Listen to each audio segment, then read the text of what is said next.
Hello friends, welcome back to my YouTube channel. In this lecture, I will explain you the concept of lateral torsional buckling. So consider an I section like this. Here you can see this is the compression flange and this is the tension flange of this I section. Now let's apply a compressive load at the top of this I beam. To understand the concept of lateral torsional buckling better, let's isolate the top flange and apply the same compressive load.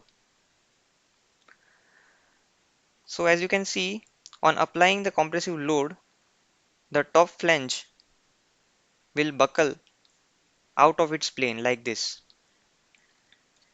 However, since the web and bottom flange are also present in this I section, it will not allow the top flange to buckle out of its plane. But when the beam is subjected to very high amount of loads,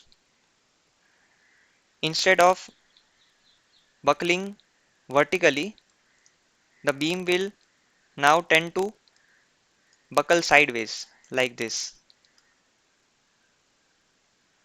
So this is why in this definition the term lateral buckling is coming, as the top flange and the web is going to buckle laterally out of its plane. Now let's understand why this torsion is coming into picture. So as you can see, since the top flange and the web cannot buckle vertically, so what it is doing is it is buckling sideways, that is laterally.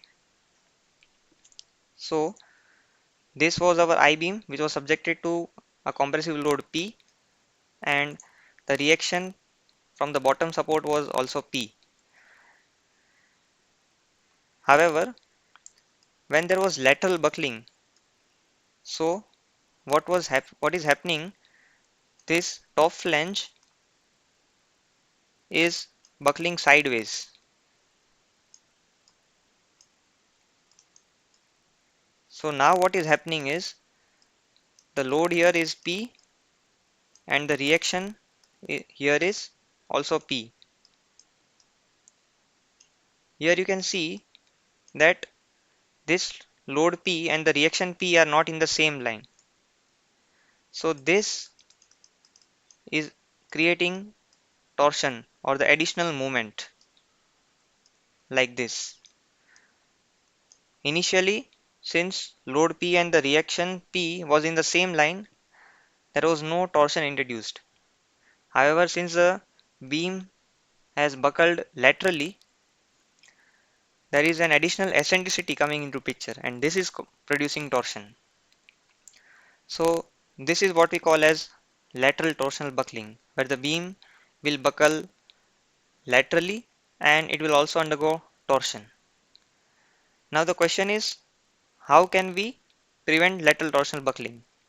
The answer is simple: by providing enough lateral restraint or by providing plan bracings. So guys, this was all about lateral torsional buckling. If you like this video, please do subscribe to my channel and also share. Thanks for watching. Bye for now.